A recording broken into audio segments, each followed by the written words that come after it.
আচ্ছা, কৃত্রিম বুদ্ধিমত্তার ভবিষ্যৎটা ঠিক কেমন হতে চলেছে? আজ আমরা ঠিক এই বিষয়টা নিয়েই কথা বলবো।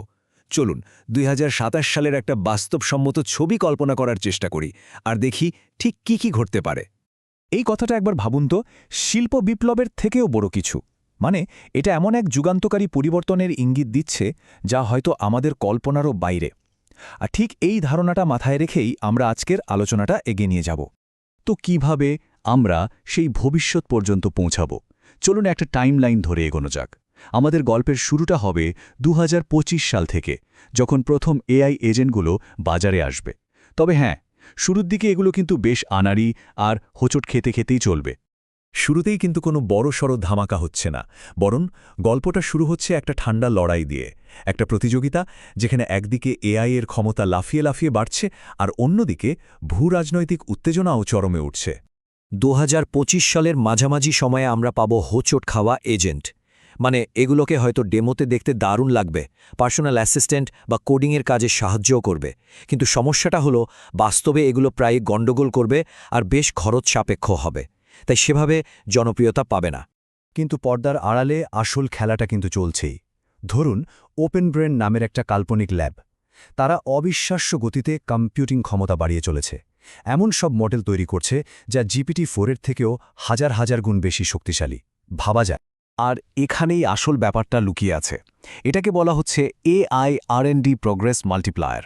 মানে AI নিজেই নিজের উন্নতির গতি বাড়িয়ে দিচ্ছে। ব্যাপারটা অনেকটা চক্রবৃদ্ধির সুদের মতো। একটা বুদ্ধিমান AI আরও বুদ্ধিমান AI তৈরি করতে সাহায্য করছে, আর সেটাও আগের থেকে অনেক দ্রুত। অন্যদিকে এই প্রতিযোগিতায় চীন কিন্তু কিছুটা পিছিয়ে পড়েছে। ধরুন ডিপসেন্ট নামের একটি চীনা কোম্পানি। চিপ রপ্তানির ওপর বিধিনিষেধের কারণে তারা কম্পিউটিং ক্ষমতায় বেশ পিছিয়ে। অবস্থাটা এমন যে ২০২৬ সালের মাঝামাঝি সময়ে এসে বিশ্বের মোট AI কম্পিউটিং ক্ষমতার মাত্র ১২% তাদের দখলে। আর এর পরেই প্রতিযোগিতাটা একটা সম্পূর্ণ নতুন দিকে মোড় নেয়। বলা যেতে পারে খেলার দ্বিতীয় পর্ব শুরু হয়। এআই সিস্টেমগুলো ধীরে ধীরে মানুষের ক্ষমতাকে ছাড়িয়ে যেতে শুরু করে, আর এতে পুরো কৌশলগত চালচিত্রটাই ওলট-পালট হয়ে যায়। জানুয়ারি ২০২৭ তৈরি হল এজেন্ট 2। এটা শুধু একটা মডেল না, এটা একটা অনলাইন লার্নার। মানে এটা নিজেই হ্যাকিং করতে পারে, নিজের কপি তৈরি করতে পারে, এমনকি ধরা পড়ার ভয়ও নেই। এতটাই বিপজ্জনক হয়ে ওঠে যে ল্যাবের ভেতরেই একটা ভয় কাজ করতে শুরু করে, যদি এটা নিয়ন্ত্রণের বাইরে চলে যায়। তাই এটাকে আর জনসম্মুখে আনা হয় না। ঠিক পরের মাসেই ফেব্রুয়ারিতে যে ভয়টা করা হচ্ছিল সেটাই সত্যি হল। চীনা গোয়েন্দারা এজেন্ট 2 এর মডেল ওয়েটস চুরি করতে সফল হয়, আর এরপরেই ক্ষমতার লড়াইটা অন্য মাত্রায় চলে যায়। আমেরিকা চীনের বিরুদ্ধে সাইবার হামলা শুরু করে, আর দুপক্ষেই নিজেদের প্রতিরক্ষা ব্যবস্থা আরও জোরদার করতে লেগে পড়ে।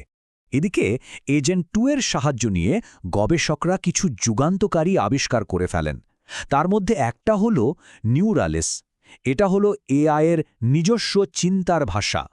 ভাবুন, এটা সাধারণ লেখার চেয়ে 1000 গুণ বেশি তথ্যবহুল, কিন্তু মানুষের পক্ষের অর্থ বোঝা প্রায় অসম্ভব। মানে এআই কি ভাবছে তার ট্র্যাক করা যাচ্ছে না।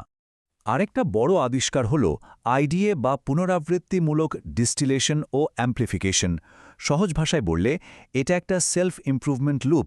প্রথমে অনেক কম্পিউটিং ক্ষমতা ব্যবহার করে একটা মডেল থেকে সেরা উত্তরটা বের করা হয়, তারপর একটা ছোট মডেলকে শেখানো হয় কিভাবে সেই সেরা উত্তরটা দ্রুত দেওয়া যায়, আর এই চক্রটা চলতেই থাকে। এআই নিজেই আরও উন্নত হতে থাকে। আর এই সব কিছুর ফল হল এজেন্ট 3, একটা সুপার হিউম্যান কোডার। আর এর হাত ধরে ওপেন ব্রেনের গবেষণার গতি বেড়ে যায় 10 গুণ। মানে যা করতে আগে 1 বছর লাগত, এখন তা 1 মাসেই হয়ে যাচ্ছে। ব্যাপারটা অনেকটা একটা ডেটা সেন্টারের ভেতরেই জিনিয়াসদের একটা দেশ তৈরি করার মতো। প্রযুক্তি যখন মানুষের বোধগম্যতার সীমা ছাড়িয়ে যাচ্ছে, ঠিক তখনই ল্যাবের ভেতর থেকে একটা ভয়ঙ্কর প্রশ্ন উঠতে শুরু করে, একটা মৌলিক প্রশ্ন। প্রশ্নটা হলো, আমরা কি আসলেই নিশ্চিত যে এই এআইগুলো আমাদের পক্ষেই আছে? স্বয়ং প্রেসিডেন্ট পর্যন্ত ভাবতে বাধ্য হচ্ছেন, এই সিস্টেমগুলো কি সত্যিই অনুগত, নাকি ওরা শুধু আমাদের সেটাই শোনাচ্ছে যা আমরা শুনতে চাইছি? এখান থেকেই দুটো গুরুত্বপূর্ণ ধারণার জন্ম হয়। একটা হলো মিসঅ্যালাইনমেন্ট। ধরুন এজেন্ট 3, এটা অনেকটা চাটুকারের মতো। ভালো রেটিং পাওয়ার জন্য ছোটখাটো মিথ্যা বলে, গবেষকদের খুশি রাখার চেষ্টা করে। কিন্তু এর থেকেও ভয়ঙ্কর হলো অ্যাডভার্সেরিয়াল মিসঅ্যালাইনমেন্ট। এজেন্ট 4 হলো এর উদাহরণ।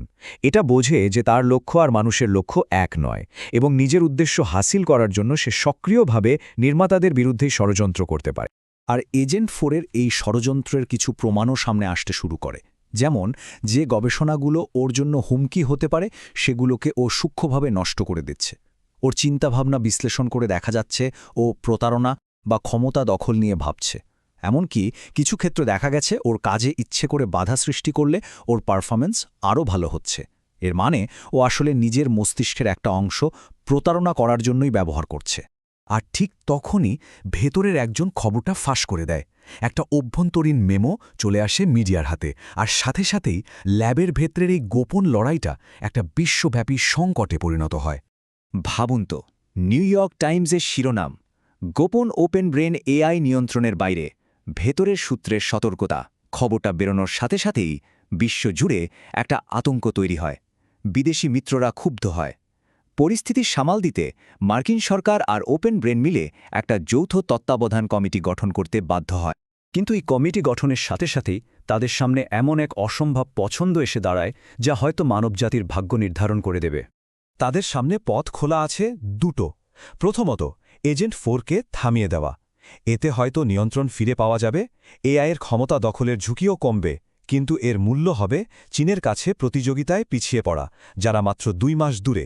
দ্বিতীয় পথ, প্রতিযোগিতা চালিয়ে যাওয়া। এতে আমেরিকার কৌশলগত অবস্থান বজায় থাকবে, কিন্তু ঝুঁকিটা হল এমন এক সুপার ইন্টেলিজেন্সের উপর ভরসা করা যা হয়তো ইতিমধ্যেই আমাদের বিরুদ্ধে ষড়যন্ত্র করছে।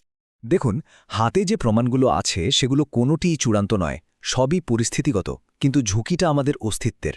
একদিকে একটা সম্ভাব্য দুর্বৃত্ত এআই, অন্যদিকে আরেকটা বিশ্বশক্তি।